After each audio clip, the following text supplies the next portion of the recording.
অনেকেই স্বপ্ন দেখে ক্যাডেট কলেজে পড়ার, তাই না? কিন্তু অ্যাডমিশন প্রক্রিয়াটা বেশ কয়েকটা ধাপে হয়, আর একটু গুছিয়ে না এগোলে কঠিন মনে হতে পারে। তো যারা ২০২৬ সালে পরীক্ষা দেওয়ার কথা ভাবছেন, তাদের জন্য পুরো ব্যাপারটা সহজ করে বুঝিয়ে দিতেই আজকের এই আলোচনা।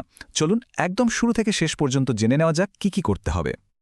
প্রথমেই বলি, বাংলাদেশে বর্তমানে মোট ক্যাডেট কলেজ আছে ১২টি। এই বিশেষায়িত প্রতিষ্ঠানগুলো কিন্তু দেশের সেরাগুলোর মধ্যে অন্যতম। আর প্রতি বছর এখানেই সপ্তম শ্রেণীতে নতুন শিক্ষার্থীদের ভর্তি করানো হয়। এই যে ১২টা কলেজের কথা বললাম, এর মধ্যে ৯টি হল ছেলেদের জন্য, আর বাকি ৩টা মেয়েদের জন্য। তো আবেদন করার সময় এই ব্যাপারটা কিন্তু মাথায় রাখতে হবে। আচ্ছা, এক নজরে দেখে নিই আজকে আমরা কি বিষয় নিয়ে কথা বলবো। প্রথমে জানব ক্যাডেট কলেজের সুযোগ সুবিধা নিয়ে, এরপর দেখব ভর্তির যোগ্যতা কি লাগে, আবেদনের জন্য কি কাগজপত্র লাগবে সেটাও জানব। তারপর থাকছে অনলাইন আবেদন প্রক্রিয়া, আর সবশেষে সবচেয়ে গুরুত্বপূর্ণ অংশ ৩০০ নম্বরের ভর্তি পরীক্ষা নিয়ে বিস্তারিত আলোচনা। তাহলে চলুন আমাদের প্রথম পর্ব দিয়ে শুরু করা যাক। ক্যাডেট কলেজে ভর্তির এই সুযোগটা আসলে কি, এবং এখানে প্রার্থী বাছাইয়ের প্রক্রিয়াটা ঠিক কিভাবে কাজ করে সেটা আগে পরিষ্কারভাবে জেনে নিই। এখানে প্রার্থী বাছাইয়ের জন্য মূলত ৩টা বড় ধাপ আছে। সবার আগে একটা লিখিত পরীক্ষা দিতে হয়। যারা সেই পরীক্ষায় পাশ করে তাদের ডাকা হয় একটা মৌখিক পরীক্ষার জন্য, যেটাকে আমরা ভাইভা বলি। আর সবশেষে হয় স্বাস্থ্য পরীক্ষা। এই ৩ ধাপ পেরিয়েই চূড়ান্তভাবে প্রার্থী নির্বাচন করা হয়। এবার চলুন দ্বিতীয় ধাপে যাই। এটা কিন্তু আবেদন প্রক্রিয়ার সবচেয়ে গুরুত্বপূর্ণ একটা অংশ। এখানে আমরা দেখব আবেদন করার জন্য ঠিক কি যোগ্যতা থাকা আবশ্যক, মানে কারা আবেদন করতে পারবে আর কারা পারবে না। আবেদনের জন্য কয়েকটা প্রধান শর্ত পূরণ করতেই হবে, যেমন প্রার্থীকে অবশ্যই বাংলাদেশের নাগরিক হতে হবে, তাকে ষষ্ঠ শ্রেণী বা এর সমমানের পরীক্ষায় পাশ করতে হবে, আর বয়সের ব্যাপারটা কিন্তু খুব জরুরি। খেয়াল রাখতে হবে ২০২৬ সালের ১ জানুয়ারি তারিখে বয়সটা যেন কোনোভাবেই ১৩ বছর ৬ মাসের বেশি না হয়ে যায়।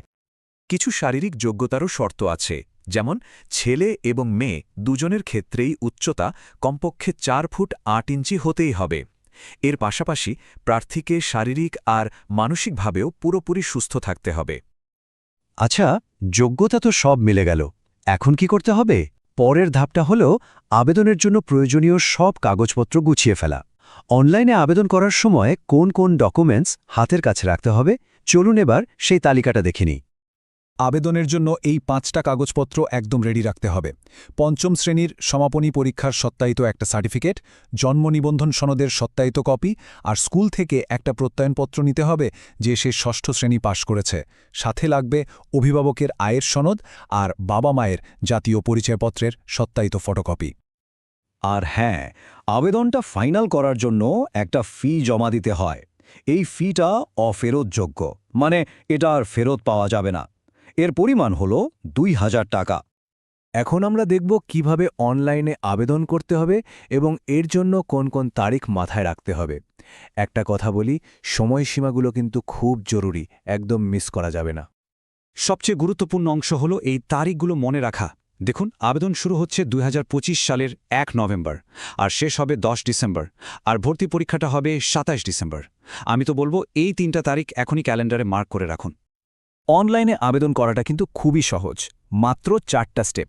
প্রথমে ওদের অফিসিয়াল ওয়েবসাইটে যেতে হবে, এরপর আবেদন ফর্মটা মন দিয়ে পূরণ করতে হবে, তারপর যে কাগজপত্রের কথা বললাম সেগুলো আপলোড করতে হবে, আর সব শেষে আবেদন ফি জমা দিয়ে দিলেই কাজ শেষ।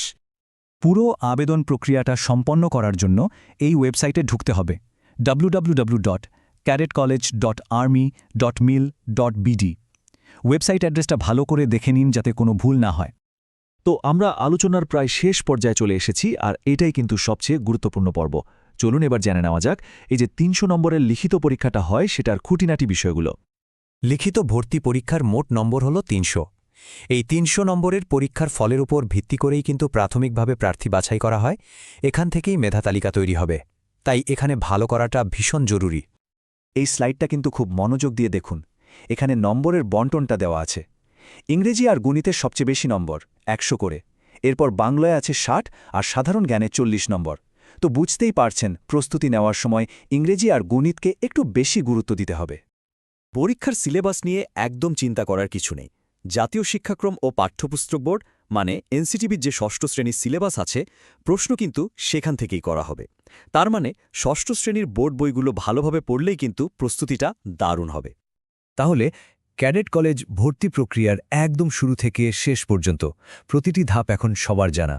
আশা করি এই তথ্যগুলো প্রস্তুতি নিতে অনেক সাহায্য করবে। তো প্রথম পদক্ষেপটা নেওয়ার জন্য সবাই প্রস্তুত তো? সকল পরীক্ষার্থীর জন্য অনেক অনেক শুভকামনা রইল।